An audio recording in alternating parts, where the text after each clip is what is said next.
Hello,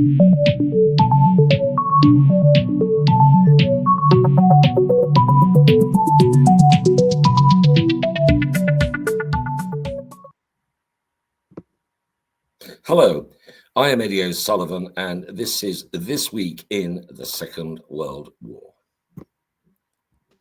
In This Week in the Second World War, brought to you by the International Second World War History Network. In 1939, on the 6th of October, the Battle of Changsha ends in Chinese victory over the Japanese army. Hitler proposes an international security conference and hints at a desire for an armistice. On the 7th of October, the British Expeditionary Force completes crossings to France. On the 8th of October, Pomerania, Wielkopolska and Silesia are annexed by the Third Reich. On the 9th of October, Hitler's Directive 6 orders preparations for an offensive in the West, with the start date set for the 12th of November 1939.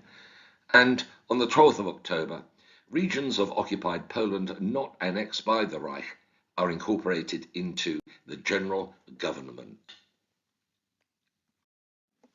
In 1940, on the 8th of October, German troops enter Romania. Charles de Gaulle arrived that day in Douala, in the French Cameroon. 4 days later, he authorised the invasion of French Equatorial Africa through the Sahara, and for it to be used as a base to launch attacks into Axis-controlled Libya. On the 9th of October, Dutch Jews are banned from public employment. On the 10th of October, Germany starts building 6,000 air raid bunkers in one of the biggest civil projects in human history, and on the 11th of October, the Battle of Cape Passaro between the British and Italian navies begins, southeast of Sicily. It ends in victory for the Royal Navy. In 1941, on the 6th of October, German forces reach the Sea of Azov. The next day, snow falls on Army Group Center for the first time, and Stalin lifts the ban on religion. The siege of Odessa starts, and the Germans capture Mariupol.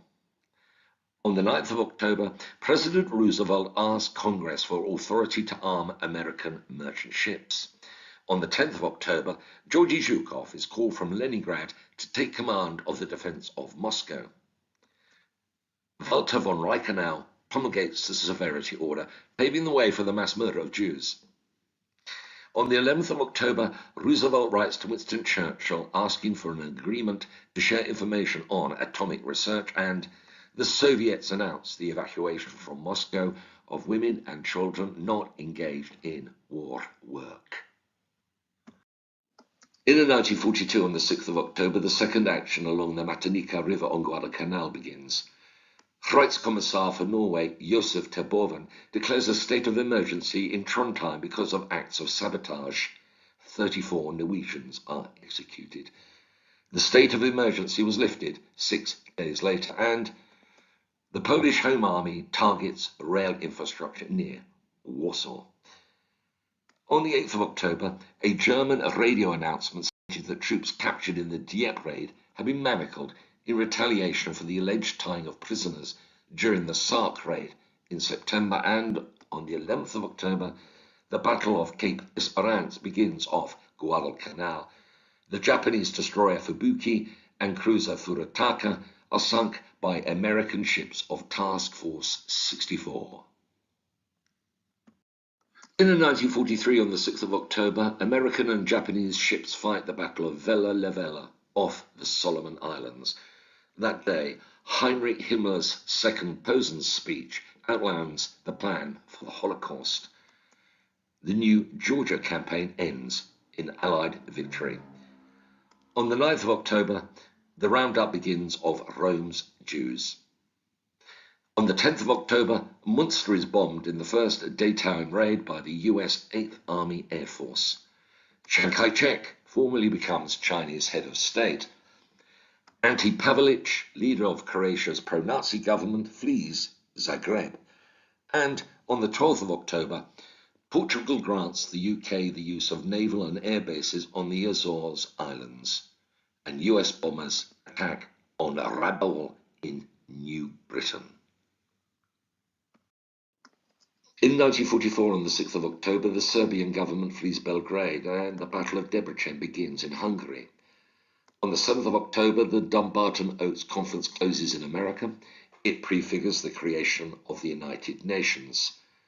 The Red Army begins the Petsamo-Kirkenes offensive in Finland and Norway. On the 8th of October, the Battle of Turda ends in Romanian Soviet victory. The Battle of the Nijmegen salient ends. On the 9th of October, Churchill, Stalin and Averell Harriman meet in Moscow to discuss Europe's future. This sets the scene for the Yalta Conference in February 1945. On the 10th of October, Allied commanders begin Operation Rimau against Japanese ships in Singapore.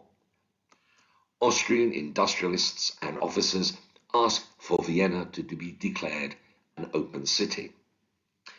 On the 11th of October, the US Air Force bombs Okinawa.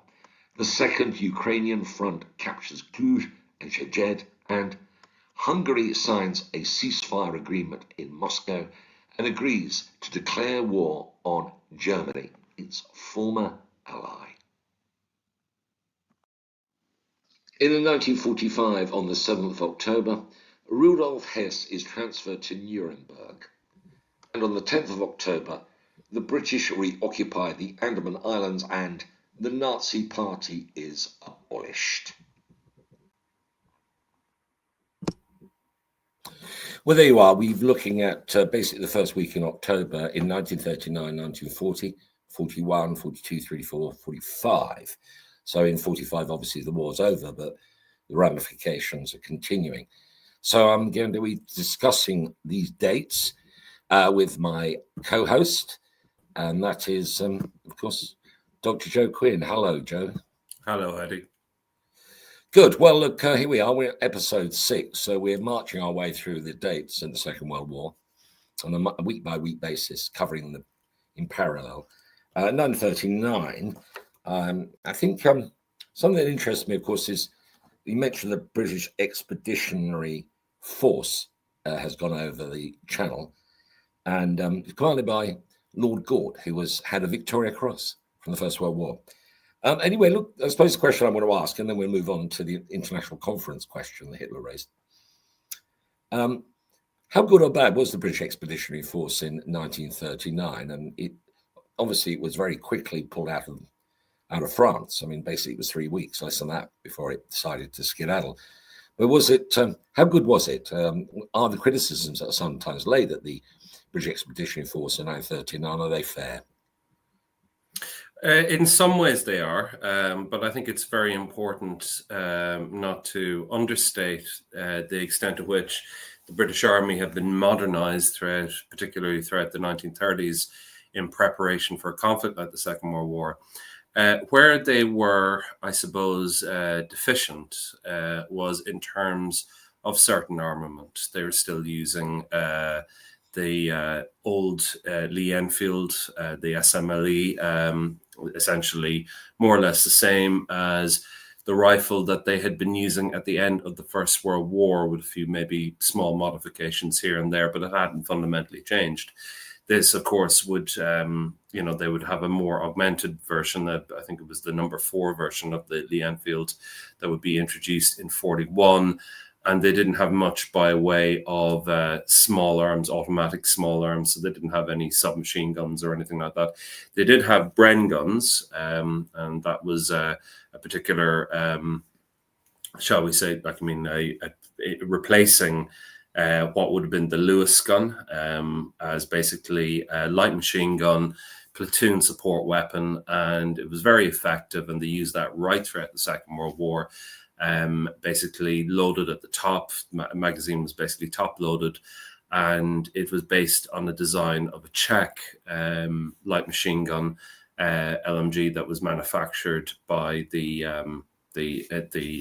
manufacturing works in Czechoslovakia, the Skoda works. So this was a very good innovation in terms of platoon infantry tactics.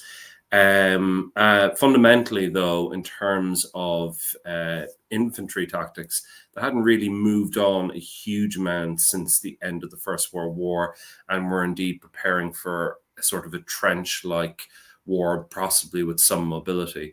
They had tanks. The tanks were not exactly the best, but I suppose they did the job and would certainly do the job in the desert. You did have, variations of tanks that we would later come to know as the Valentines and the Matildas. You had essentially the units of the Royal Tank Regiment, as well as other basically armored units, basically converted over from cavalry regiments in the army, that were armed with tanks and essentially armored vehicles of that particular kind. And you also had the Bren gun carrier. In addition to the Bren gun, you had it wasn't really what we would now know as an APC, an armored personnel carrier, but it was the closest thing to it. And again, the Bren gun carrier is a piece of kit that the British Army will continue to use to the very end of the war with great effect. It does the job. It's a platoon carrier, basically brings them into battle very quickly. And this brings me to my next point, which is the BEF is fully motorized. Unlike the German army, which eventually outmaneuvers and defeats the BEF, the British army is almost entirely motorized by 1935. And these reforms impact other basically armies within the British and Commonwealth armies across the world. The Indian Army eventually, by the beginning of the Second World War, actually abandons cavalry regiments, abandon their horses, and they convert over to using tanks and armored personnel carriers, and they become in time fully motorized as well. So these reforms within the British Army, and I can't list out the exact reforms. I'm not as detailed in my knowledge as some colleagues, military historian colleagues, who would be able to go through all the various reforms that were brought in terms of effectively the structure of units and particularly how the army was going to basically adapt to mobile and armored warfare for the next war, which they did foresee. But again, this goes back to what we were talking about in the last episode when we're talking about the British and the Americans knowing that they will need to use tanks and motorized and armored warfare, and that they would have to have armored units and motorized divisions, and that infantry and also armor would have to act in cooperation and basically work in tandem, but they don't really know how they're going to do it or how these tactics are going to evolve. Generals like Montgomery are going to use very novel methods of basically having infantry pave the way for advances of armor by basically moving in and, using also a big innovation in the British Army is the introduction of the frontline combat engineer. This is something that happens during the First World War, where you basically have sappers basically operating in tandem with infantry, basically disarming whole minefields in order to clear the way for the tanks. This is something that the British Army actually does invest an awful lot of time in and does to great effect throughout the war. They're actually really good at this kind of this form of warfare. And being a combat engineer, you are doing your job as a sapper and you're also in combat as well very often. So, and the British Army is renowned for having the best combat engineers of any army almost in the world, other than the Germans and the Americans. Finally, about Lord Gort, I'll just say one thing. Lord Gort was selected to command the British Expeditionary Force by merit of the fact that he was a very capable staff officer and had indeed been Chief of the Imperial General Staff. However, he did not hold the rank of Field Marshal at the time that he was appointed to command the British Expeditionary Force. It was a very interesting thing that he did not attain that rank. Normally, you would expect an army in the field, essentially a British field army in Europe, been commanded by somebody at the rank of Field Marshal, but he did not attain that rank. He had the rank of Lieutenant General at the time that he took command of the BEF. I have to also say that Gort, based on his First World War record and his interwar record and basically being a very top-notch staff officer, seemed to be the right person for the job. And in many respects, made the right calls. There are two factors that got the British Expeditionary Force out of the continent of Europe and home safely. One, Gort making the call to basically order a general retreat. But after having spent the first week of action after May 10th, making a series of strategic withdrawals from the Belgian frontier all the way back through France. So Gort really saves the BEF by doing that. The second thing that saves the BEF is the fact that it's fully motorized. They're actually able to get out of there very quickly, and they basically drive all the way into the Dunkirk salient, abandoning their vehicles. And that's really, those are the two factors. And the third factor, of course, is the Royal Navy and the air cover provided by the Royal Air Force. But two pivotal factors, and the reason that basically we had an army to bring home at the end of May and early June 1940 was because, one, the commander made the call to retreat and then evacuate, and second, because those units, thankfully, had been fully motorized and were able to get out as quickly as they could. Yep. So, well, the BEF, I mean, it's still a question. I think by general measurement, it was not a bad force in 1939 and 40. Tactically, how it was deployed was an issue, and then you mentioned other things. We'll come back to that in future episodes. 1940, I'm just going to say something about de Gaulle. I mean, I love de Gaulle. I mean, he's such an extraordinary personality, and so he shows up in October in Douala. And most people say, Douala, where is it? Well, it's in the Cameroon now. But at that point, it was a place that was controlled by Free French, non-Vichy. So he landed there. This is in October 1940, so the French armistice was June, so July, August, September, October, moving pretty quick. So at the base, and one of the things he orders, he said, we got some soldiers here that we control. We're going to invade French Equatorial Africa, go through Mali and then get in Chad, through Chad actually, and attack the Italians, essentially, in Libya from the south.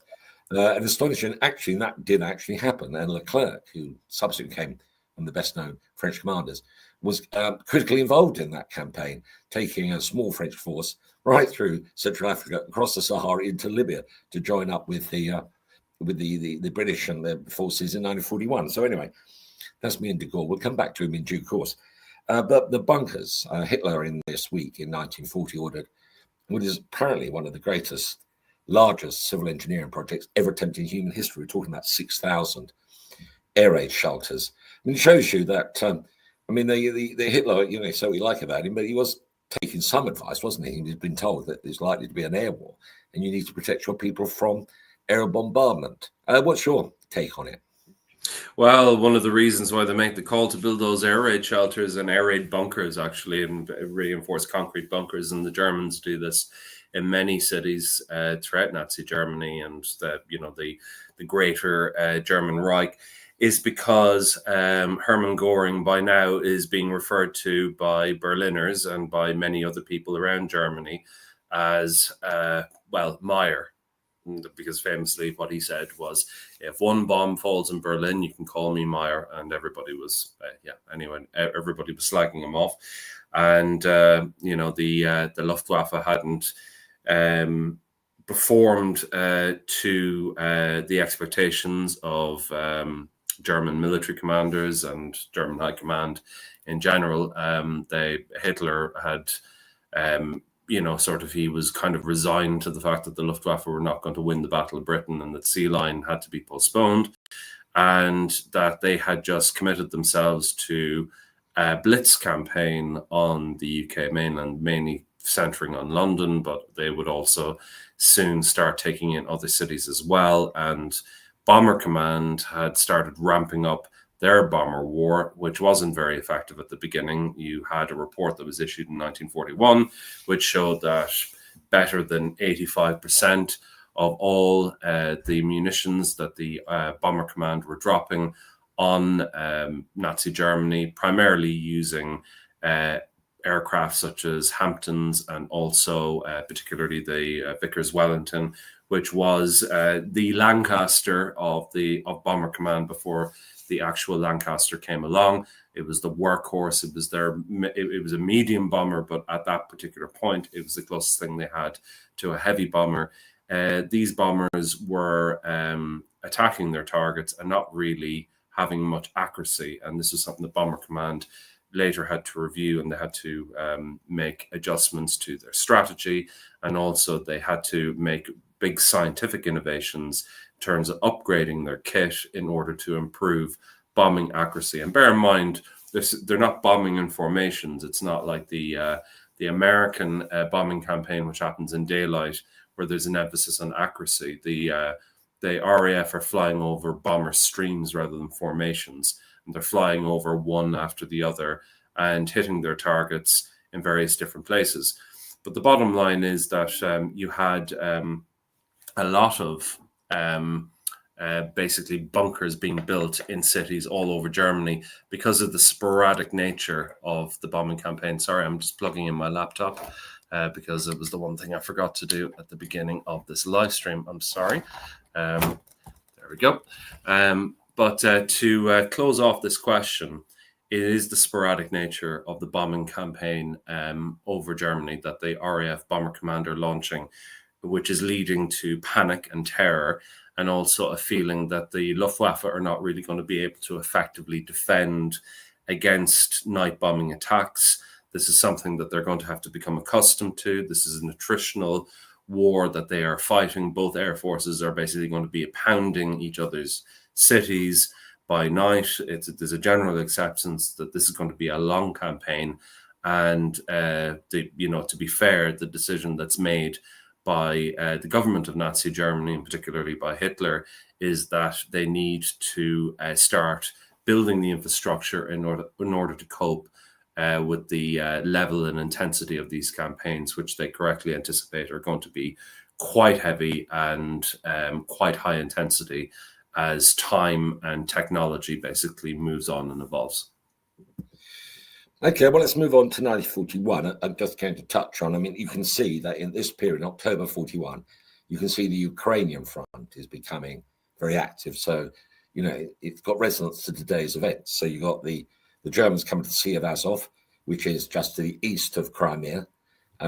I know about that one because my great-great-grandfather was in the Royal Navy at the Battle of Sea of Azov in 1854. Got a medal. And then as Odessa has been surrounded, and Mariupol. So this Ukrainian front is happening. Stalin, he was, of course, a seminarian. He was going to be trained to be a priest. Very clever boy, very good voice. Quit the priesthood, and of course, the communists were firmly atheistic. Banned all religion, demolished churches, turned them into museums. Now, in October 1941, Stalin now decides that religion, after all, is a good thing, trying to motivate people. So that's quite an interesting transformation that war brings about. And the other thing, of course, is that Zhukov is transferred from Leningrad, which is going to be besieged for years, to manage the defense of Moscow. So Zhukov, quite a character. Yeah, so Zhukov at this particular point is going to be, he's going to be commanding, and I said this in a previous episode also, he's going to be commanding two fronts simultaneously. He's put in charge of the Leningrad front, and then he's also commanding the defense of Moscow. Now, Zhukov actually, at the beginning when Barbarossa occurred, Zhukov was actually very, very alarmed. I think he also kind of had a little bit of a breakdown.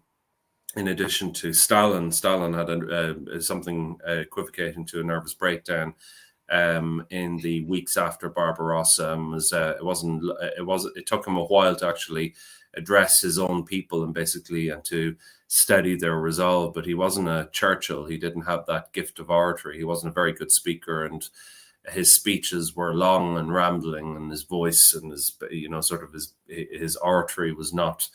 To put it to you this way, some of his contemporaries during revolutionary days were far more effective orators, particularly Lenin, than he was, but probably one of the reasons why they all got eliminated. But the thing was that with Zhukov, the resolve to actually fight and to basically construct an adequate defense of these two key cities, Leningrad, originally St. Petersburg, and Moscow, becomes vital to the immediate Soviet strategy, which is to basically survive the culminating objective of what is clearly the culminating objective of the German campaign. The German campaign in the Soviet Union, and particularly as they move into Soviet Russia, is to basically take the two cities that are the traditional Russian capitals, Moscow and St. Petersburg, or Leningrad as it's known in the Soviet Union.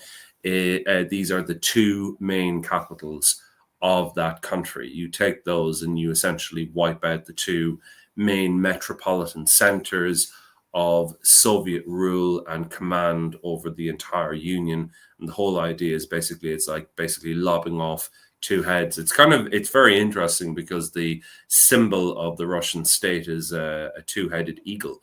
And in many respects, both those cities are basically the heads of that, the twin heads of that eagle.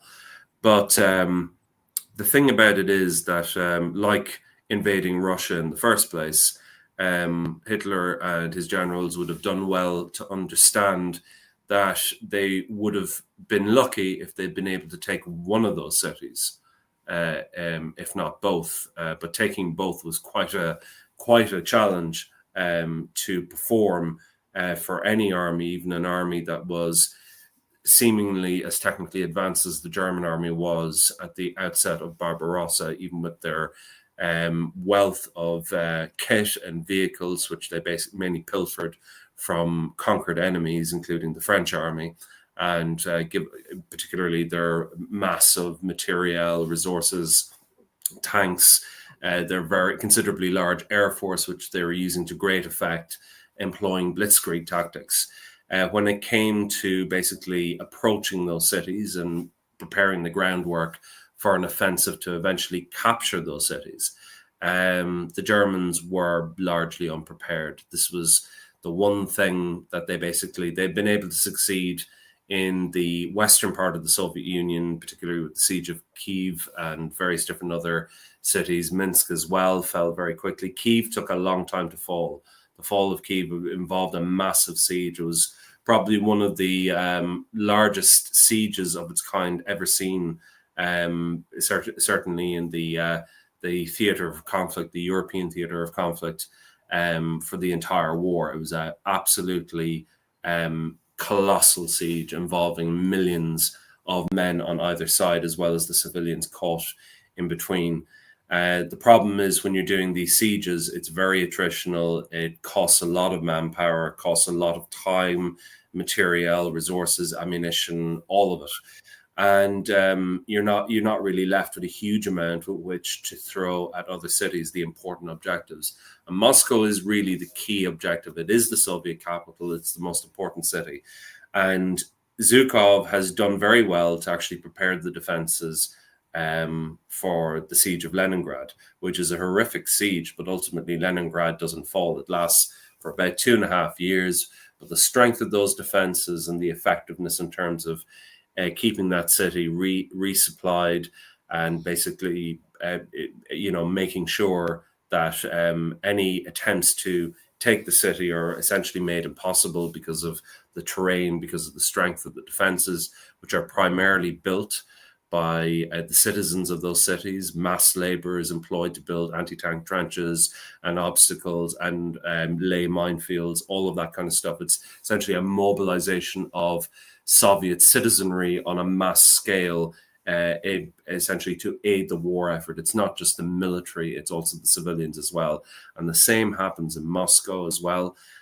So the same duties that he has in terms of defending Leningrad, he is employed to use those exact same tactics in terms of preparing the defenses of the Soviet capital. And the last point I will make is that Zhukov, the reason why he's at this particular point the top Soviet commander is not because of his expertise in terms of making preparations for siege conditions for cities and essentially mobilizing the population in order to establish effectively field defenses around cities to prevent armored formations of the German army from breaking through.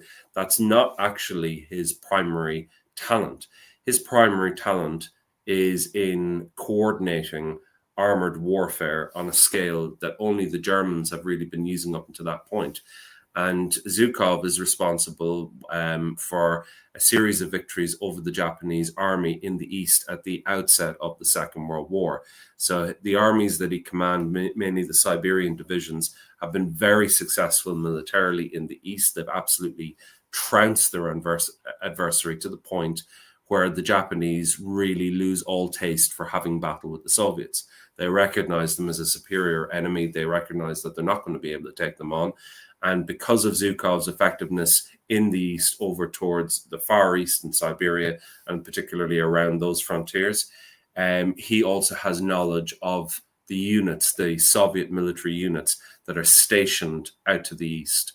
And the order is given to basically have these divisions withdrawn from the east. It's a big gamble, but they reckon they're not going to have any trouble with the Japanese, and that these divisions, which are both fresh but also experienced as well, and also they're hardened and they're hardy people, are needed in the defense of Moscow. And those are the reinforcements that arrive in Moscow during the winter campaign when the Germans are at the gates of Moscow. And the Germans don't know what's about to hit them, but whatever is about to hit them, with that level of experience, with that level of freshness and determination, as well as their ability to stand up to the horrific weather that's on the way during that particular winter. It's the perfect storm that's about to hit the Germans. And Zhukov really is the person he's priming the springs, getting it ready to basically give them a left hook. Right. Well, I don't ask this question now, but you do wonder why he wasn't shot by Stalin in the 30s. But we'll move on to the atomic information sharing. So Roosevelt has asked Churchill to share the nuclear information that Britain has. Interesting. And I think that's agreed. But it does have some unintended consequences, doesn't it, Joe? Yes, it does. So we're talking about the project which is known as Tube Alloys. And this is the British nuclear program. This is the British atomic program, as it was then known. People didn't really use the term nuclear. It wasn't in modern parlance. We now use it.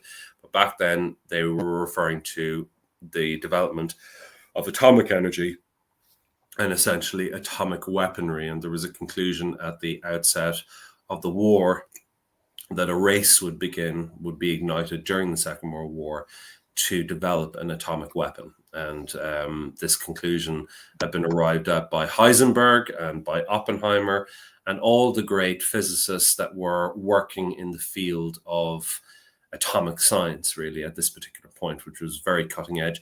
The Germans had discovered how to split the atom, and this discovery had electrified the world, and actually was once it was out there, essentially this act of splitting the atom was replicated in laboratories all over the world, including the United States.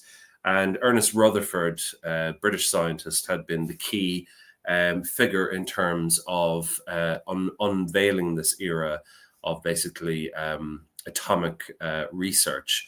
And there was a huge amount of interest in terms of developing, the material needed and refining material in order to basically create fissile reactions that would generate a huge amount of energy, both in terms of looking at atomic research as a potential source of power and energy. This was something that did interest a lot of people, but the immediate concern, particularly with a conflict ongoing, was how could this be weaponized? And the research into this really begins in earnest. It begins in Germany and in Britain, and the Americans start to catch on. They have world-class scientists. Oppenheimer has been, he's been trained at some of the best institutes and universities in Europe, and he's met all the great minds within the sector of atomic physics. He knows all of them. He knows Einstein. He's met Heisenberg. They've met many times, and they're all contemporaries. And also you have Niels Bohr in Denmark as well. And a lot of these people have been talking to one another during the interwar period and sharing their ideas and research. It's kind of like peer-reviewed work, really, that's been circulated around. And what happens really within the British nuclear program or the atomic program is that there is a conclusion drawn fairly early on that although their research is advancing at a great pace and although they're making excellent progress, they don't have the means to to be able to accomplish what it is that they're setting out to do. And they probably recognize that the Germans are going to have these struggles as well to a certain extent. But a lot of that is contingent on what kind of resources will be available to them. There's a general recognition among the scientists, and the scientists, by the way, that are working within the Tube Alloys program are not really British scientists. The large majority of them are actually foreigners. Some of them are Italian, some of them are exiles from Europe, primarily Germans as well, and some Austrians too. There's a lot of German exiles that are within the British team, and one of those German exiles is a man named Klaus Fuchs. And Klaus Fuchs has a leading role within the Tube Alloys program, and he, along with his colleagues, are essentially at a particular point, at a later point, after the agreement is reached, and this is formalized around the time that Churchill and Roosevelt meet in the St. Lawrence Riverway and basically conclude the terms of the Atlantic Charter. This formal cooperation in terms of sharing all these breakthroughs in terms of atomic research in the UK is agreed.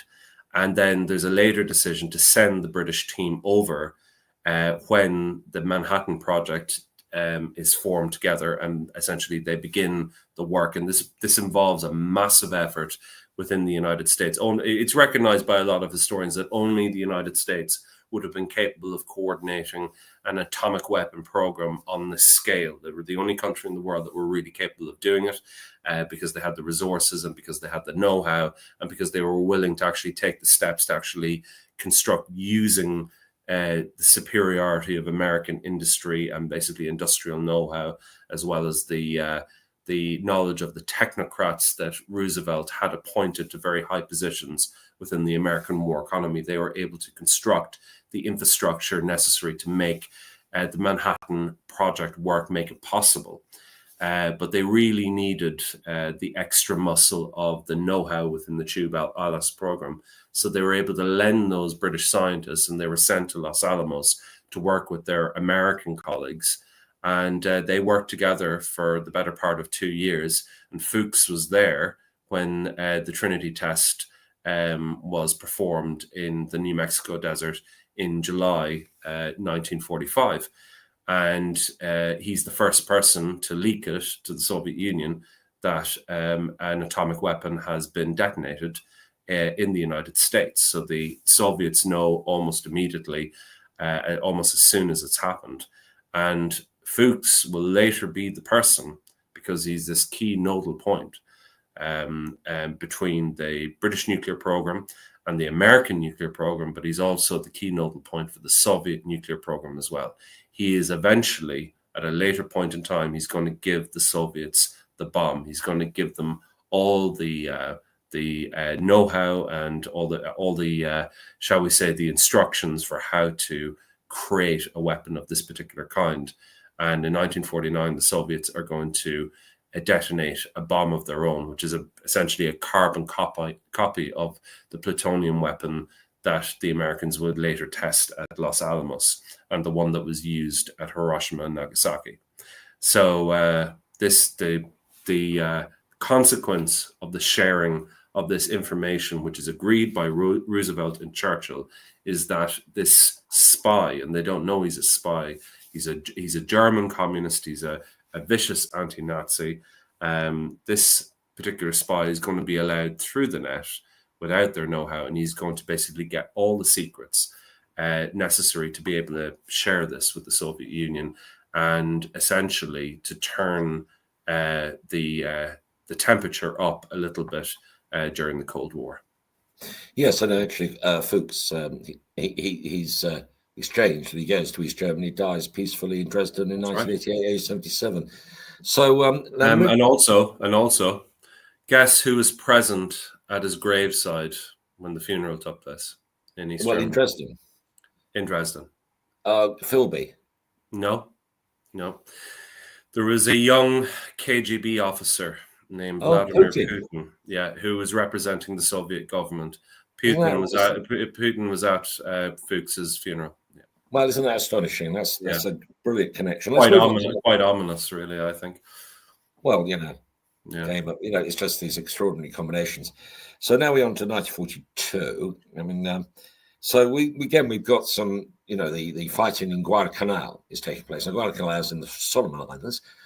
Not many people know where they are, but you have to look at Australia, and to the northeast, there's a string of islands, which are largely uninhabited and undeveloped.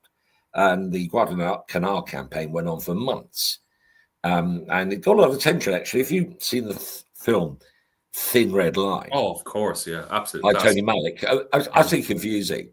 I can't quite follow what's going on, but it has a lot of stars in it. And it's John Travolta plays an American general, which is great. Yeah. But that is set in Guadalcanal. And another Guadalcanal element to it, which is in a way closer to my heart, is the 5 Sullivan brothers from Iowa in the United States were recruited, all joined the American Navy, and they're all sailing in the same ship off Guadalcanal. When it sunk, and they were all killed.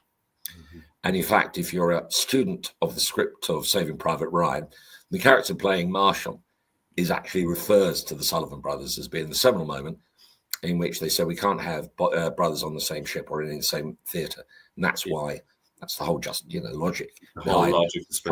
Private Ryan, another argument. But but why did Guadalcanal went on for months? Why did Guadalcanal, a place that we can't even locate on the map, why did it matter so much? Well, Guadalcanal, it was known as the Rock for some particular reason. It was sort of like a lot of islands in that particular part of the South Pacific. There was a chain of islands that were tailing off to the east of the South Pacific. And Guadalcanal was kind of at the bottom end of this chain of islands, and it was a sizable enough island. It was weird when the U.S. Marines, the 1st Marine Division, which sailed from New Zealand, actually, they were based in New Zealand for a short point. They were moved over to the Pacific, and they were the 1st main division of the U.S. Marine Corps to be deployed to the Pacific Theater of Operations in 1942. And they were prepared. They were sent down to New Zealand, and a lot of forces were moving in to Australia, US forces in large numbers, but they were moving into New Zealand as well. I think they moved the Marines into New Zealand for training purposes because they had an idea that they were going to be working in mountainous country. It was possibly for training reasons. There may have been other reasons as well, maybe to have a little bit of distance between them and the Japanese. There was an idea that the Japanese might actually attempt an invasion of Australia, which if they had managed to pull off, if they'd been able to land a sizable army with armored units and motorized units and whatnot, the Allies would have had a job on their hands of repelling them, but it was never a realistic prospect. I think the general fear at the time, which wasn't realistic for the same reasons that Hitler couldn't have possibly invaded southern England in 1940, even though the Japanese have a navy and even though they're very effective at pulling off amphibious warfare and they have all that kit with them, the army is not really prepared to fight a continental war. The Japanese army is actually, it's quite well disciplined, and they're very good at fighting an infantry type war, but they're not at all prepared to basically go in deep into a country with armored units and to take on British or American formations in any way like what the Germans would be capable of. There's a total mismatch in terms of their abilities. But there is still this fear that the Japanese will, through New Guinea on one side and Guadalcanal on the other, through the Solomon Islands, essentially establish bases from where they'll be able to launch a pincer attack on Australia, which is this key. It's this key location for Allied forces, both American and Australian, and some British forces, to basically launch effectively a counterattack against Japanese occupied territory and effectively turn the tide against the Japanese. And the South Pacific Theater, not just New Guinea, but the South Pacific Theater in general, is identified as a key area where they have to actually establish bases of operations, mainly to Guadalcanal's purpose really is its whole importance is the fact that it has an airfield on it, an airfield that is originally established by the Japanese when they land on Guadalcanal. They build this airfield. They're in the process of constructing this runway, and they've got all this gear, rollers, and all this kit, and they bring in trucks and whatever like that to bring in this heavy gear in order to establish this runway in this flat part of the southern part of the northern part of Guadalcanal. It was on the northern part of the island rather than the southern part. The interior is quite mountainous. The terrain is largely impassable in many places, but there is this flat kind of plateau plain where you have a lot of coconut plantations. That's the big utility of these islands. The only real purpose, economic purpose they had was for growing rubber, but primarily in that particular part of the South Pacific, growing coconuts. So vast majority of the coconuts that are sold globally are grown in this particular region of the world. And you have all these plantations all over the place. You've got missionaries and whatever, but it's a very underdeveloped island with its own native population, very limited contact with the outside world. And essentially the Japanese move in and they start building something that's never been there before. And as soon as it's apparent that they're building an airfield there, the threat is recognized. So the immediate threat, is to the sea lanes connecting Australia with the western seaboard of the United States. They have to keep those sea lanes intact. They can't have Japanese submarines marauding those sea lanes, so they're going to have to employ convoys. They're going to have a lot of destroyer escorts out there. It's going to be very difficult for Japanese submarines to actually effectively interdict the shipping because it's such a vast channel between the South Pacific Islands and the Australian mainland, and also they're directing all the shipping around Australia down. So it's a huge body of water out into that part of the Pacific. So very, very difficult for the Japanese to interdict them. But it is possible if they employ air power, particularly bombers, that they could actually have the range to do spotting, effectively send out spotter aircraft, and also launch anti-shipping bombing raids or bombing missions on Allied shipping. And this is something that the Allies cannot have happen. And so the very key way in which to stop that is to basically take that island and also seize that airfield, which works beautifully. And that's exactly what happens.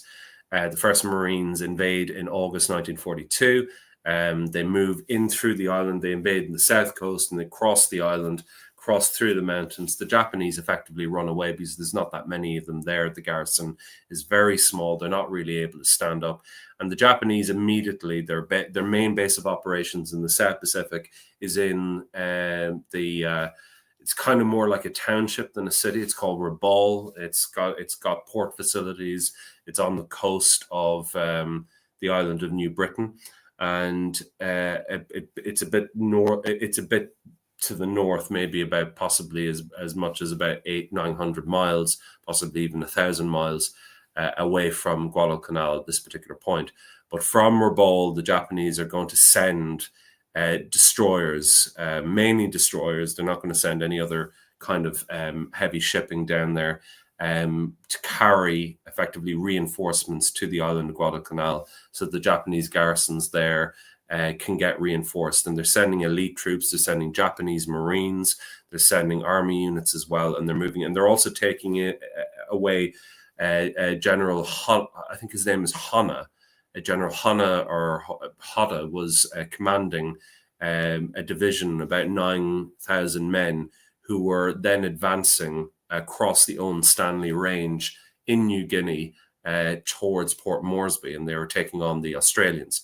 And just as they were nearing the last part of the mountain range to get to New Guinea, and they could actually see the anti-aircraft explosions above Port Moresby. That's how close the Japanese got to Port Moresby. The order was given for them to gradually withdraw because troops had been taken out of his division and sent to the eastern part of New Guinea, to places like Buna and Ley, to be evacuated so they could actually send them over to Guadalcanal and fight the Americans over there.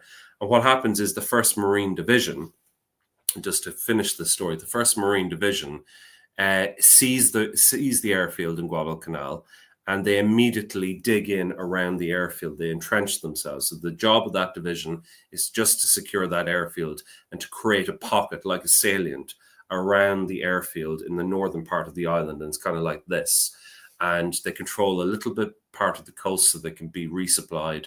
And they mainly set up defenses around different plantations, but mainly around rivers where there are natural kind of geographic boundaries where they're easily able to set up defenses. And the Japanese continue to send reinforcements from Rabaul and from other places, and they go down through this channel that separates like this chain of islands leading to Guadalcanal, and they later call it the slot.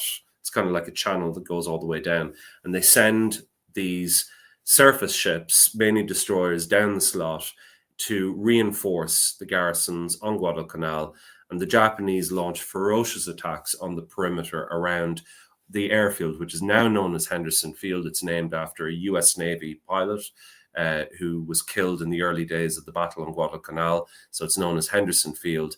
And the US Marines put up this heroic kind of almost like siege type defense of the airfield around Guadalcanal. They're cut off from the outside world. They're using captured Japanese rice rations in order to survive.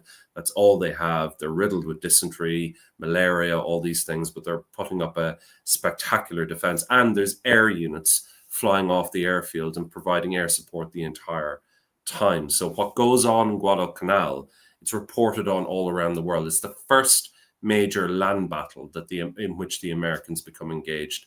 And it's globally famous at that time, but sadly forgotten now. Yeah, and also establishes the Marines as this elite formation. Because, of course, the Marines, they weren't deployed at all in Europe. It's all infantry in Europe. Was there the Marines in Europe? There were some Marines in Europe. One of the backstories of, I find this very interesting, actually, one of the backstories of Michael Corleone in The Godfather is that he's actually a U.S. Marine. He joins the U.S. Marines. Decorated U.S. Marine. Decorated U.S. Marine, highly decorated, serves his country valiantly in World War II. And it establishes his character before his moral corruption of basically wanting to be a good American citizen, serve his country, defend his country. Even his own father, Vito Corleone, has ambitions of him being a politician one day, and he's going about it the right way. But as a Marine, he would have served in the what's known as the PTO, the Pacific Theater of Operations. And the Marines, generally speaking, did not serve in Europe, but there were exceptions to that rule. Like, for instance, in 1941, before the Japanese attack on Pearl Harbor, you had not only US Army engineers in Northern Ireland providing topographical surveys to lay future airfields and also bases all over Northern Ireland, preparing the infrastructure for the eventual committing of US forces to Europe in the event of an outbreak of war, basically the US declaring war on the Axis. You have them basically effectively providing these surveys to set up infrastructure. And there are US Marine engineers involved in conducting those surveys all throughout the UK, but mainly in Northern Ireland, in order to facilitate this infrastructure. And the backstory, apparently, the origin story of Michael Corleone is that after having served on Guadalcanal and having served in a famous raid on an island that was known as the Macon Raid, with elite units that were known as Carlson's Raiders. So he's an elite Marine, Special Forces. He's eventually pulled out of the Pacific Theater of Operations, and he's used by the forebears of the CIA, the OSS, to basically, they use him in Operation Husky, and they send him into Sicily. Enemy lines with the mafia. No, hang on. This is an interesting one, isn't it? I mean, that is the... I've been doing a lot of work with Bill Corvo, son of Max Corvo. Max Corvo was the first head of Italian OSS operations. Oh, yes. So it's like, and he was from a little town called Melilli. I think we're going to get on a down rabbit hole. We can have this conversation later, but the whole question of the role of Italian Americans in Sicily and then in the OSS. There is more than one story there. They weren't all, setting things up for Godfather in Sicily. Now, 940, we're running out of time. So, it's terrible not to do justice. I just mentioned it quickly, which is the deportation of Rome's Jews. So this is 1943. You have to remember it's just after a month after the city of Rome was occupied by the Germans and German invaders. And then the ghetto in Rome, which is still a shrine to the history of Italian Jews, created, I think, 5 centuries ago. And the deportation from the Jewish ghetto in Rome was a really shocking, appalling moment, in which, unfortunately, of course, the German army was supported by Italian police. And that's a huge story about. So let's push on to 44. The thing that struck me. Just wanted to say that also in 43, you have the Munster raid. It's bombed in the first daytime raid by the US 8th Air Force, but it's very costly.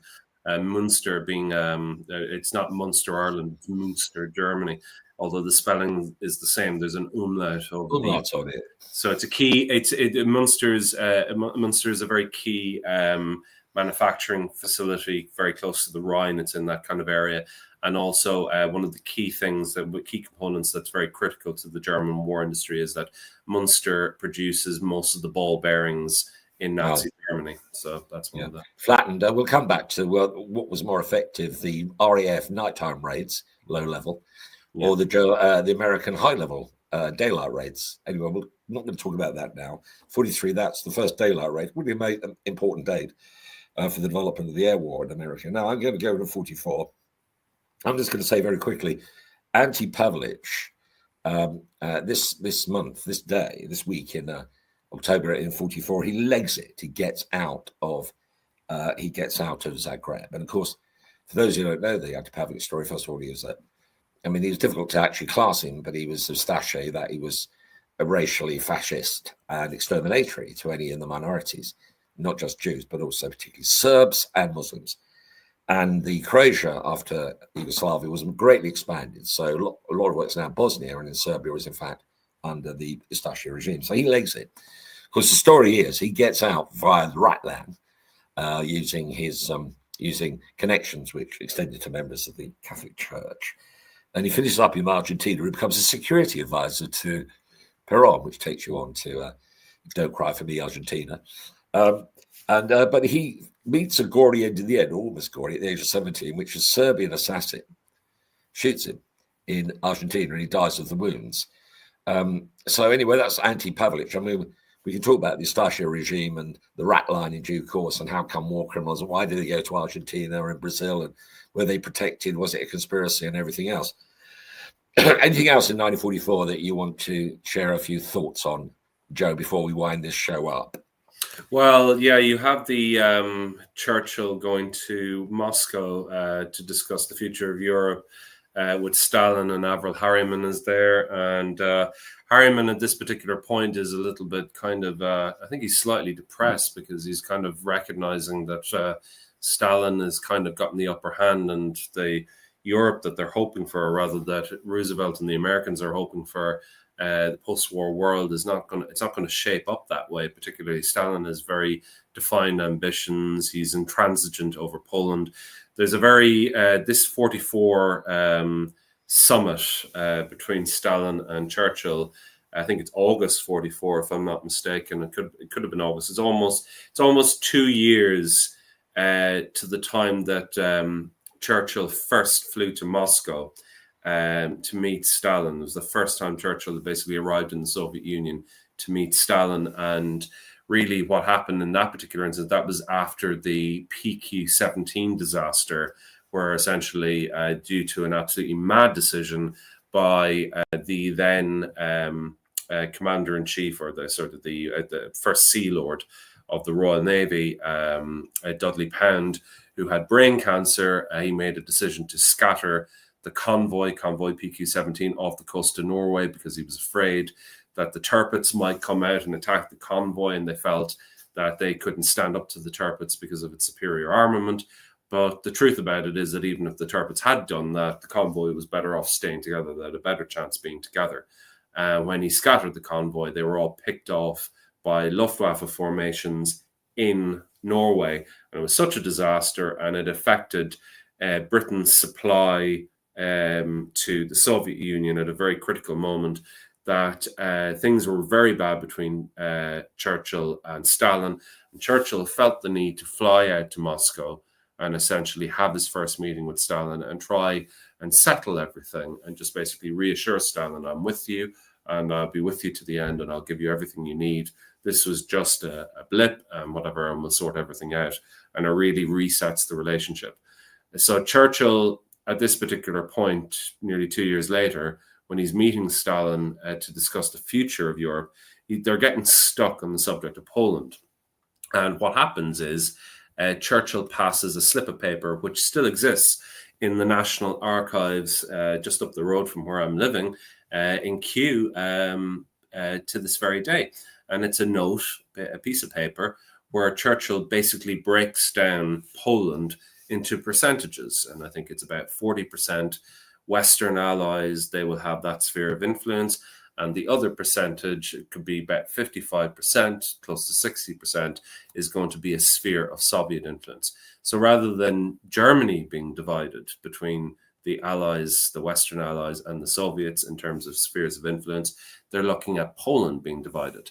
And Stalin, when he sees this note, it's slipped across the table in a very sneaky way that only Winston Churchill would have been capable of, this humorous, mischievous kind of sleight of hand. Stalin has a look at the piece of paper and then he slides it back to Churchill and he says, no, that's okay, you keep that. And that's the little anecdote from that particular meeting. And it's quite sad, really, because it's very, very apparent from that particular point that, you know, the Soviets are basically, they're moving into the territory of Poland. They've just liberated Majdanek concentration camp, and they're on the banks of the Vistula, and they're not really helping out. They've allowed basically Warsaw to be reoccupied by the Nazis, by the Germans after the Warsaw Ghetto uprising, and they haven't really lent a hand, and they're preparing a winter offensive on the Polish capital, and they're preparing to move in. There's not much really there to retake because Warsaw is in ruins. The Germans have gone in and absolutely flattened the place in order to root out the home army, and it's this great betrayal. And I think Harriman in particular, Churchill had accepted it by that point, but Harriman in particular, he was depressed about the fact that the Poles had been betrayed in this particular way by Stalin. And altogether, this meeting that took place in Moscow was a very cynical affair, to say the least. Harriman in the post-war period did try twice to become president, get the Democrat nomination, but of course he was beaten by Eisenhower. So all these people, they were crossing over each other during the war in various positions. And then, you know, they ran the world afterwards. Last point, I'm just going to go on to 45. Rudolf Hess, another person who was breathing when I was fully conscious. So he was, obviously, he had flown over to Scotland as he was deputy Führer, flown over to Scotland single-handedly, he was a pilot, and come to Britain. And it's still a bit of a mystery. But anyway, after the war, and you can see it now, he's shipped over to Nuremberg for trial. So he's on trial in Nuremberg looking like he doesn't know where he is.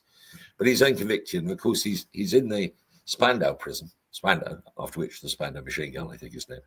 He was in the Spandau prison, and he mysteriously died in 1987, rather conveniently, before he could come out and tell us what was going on. But what do you make of the conspiracy theories that Rudolf Hess, you know, there was more to the Rudolf Hess message? He's usually deranged, madman who went over on his own, but was there a bit more to it?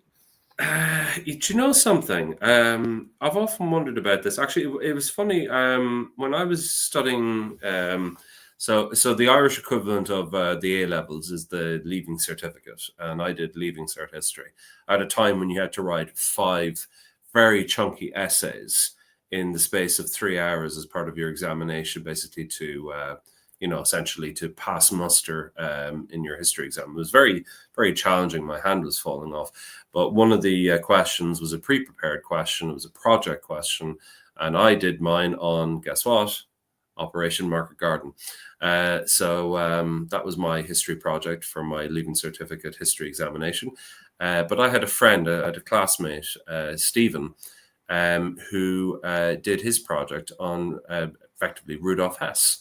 And got very invested in it. And it was kind of funny because Stephen actually, no offense to him, he's an absolutely lovely guy. And last time I checked, he wasn't a Nazi, but he actually looked a little bit like Rudolf Hess, weirdly enough.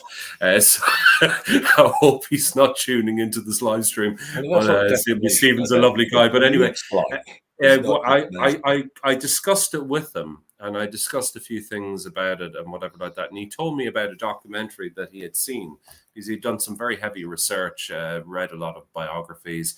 He'd even read peer-reviewed papers. Took a massive, almost obsessive interest in Hess, and just saw him as an anomalous kind of figure. And there's a lot of people who argue that Rudolf Hess that basically stole that Luftwaffe aircraft and flew, and it was, by the way, I believe it was an ME-110. It was it was a sort of long range drop tanks and whatever like that. It was a serious piece of kit. It wasn't like a Fiesler Storch or some spotter plane that they could easily replace. It was actually a serious piece of war kit. The Rudolf Hess that flew over to the UK that particular time was a saner, more clear-minded, more confident, altogether just more together kind of personality than the person that Göring and different others met at the end of the war. Their conclusion in Nuremberg, when they were exposed to Hess and when they were speaking to him, was that he had completely lost his marbles, and they actually blamed British doctors. They said they've been injecting him with all this crap and basically whatever like that, and they've completely destroyed his mind. They blamed the British for doing this to him. I don't know. He was actually diagnosed, I think, with schizophrenia or something like that. Yeah. But the thing was that this documentary that Stephen recommended, which I eventually saw a bit of, was to do with a conspiracy involving a member. It was the Duke of something, a member of the royal family who. Choose your words carefully. Yes. Yeah. There was anyway, the bottom line is this particular person had an estate in Scotland. It was a landed estate. It was a hereditary title. And there happened to be a Royal Air Force base, also a Royal Naval Air Station as well on the estate. And essentially, according to the story, a group of WAFs were walking from one hut to another building on the base when the lights came on. The runway lights came on at a particular time. And it was around the time that Hess was buzzing off the coast of Scotland in his aircraft. And the lights were on for about a full 10 to 15 minutes. No aircraft came into land, and then suddenly they were switched off again. And Hess later, within about 20 minutes of that particular incident, crash landed in the hills of somewhere around northeastern Scotland.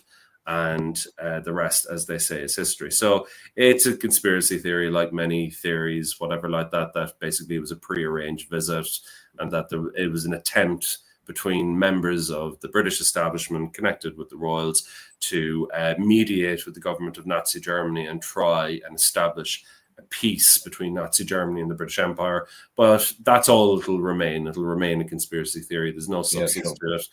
And the chances are, given his behavior when he was in Spandau for the last years of his life, cycling a bike with a British soldier, basically holding a blow dryer to his head to simulate the effect of wind while on his bike, a stationary bike, that the man had legitimately lost his marbles, quite likely because of medical reasons.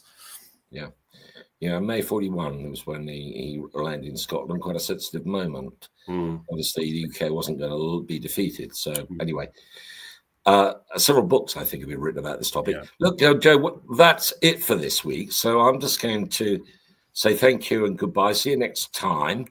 And then I will say a few final words. So anyway, we're looking at the first week of the Second World War. First week of October, the Second World War, in October, in 1939, 40, 41, 42, and 43, 44, 45. So lots of incidents. And once again, I was delighted to be able to discuss these periods, dates, with Dr. Joe Quinn, co-host of this show. And I want to thank him for joining us again. I want to thank you for watching us. We're committed to keep this going every week. So tune in. It goes onto YouTube, so you don't have to watch it live. We like it if you do. Maybe we'll set up a chat. So from everybody here this week in the Second World War, it's for the moment, it's goodbye, good luck, and may God bless you all.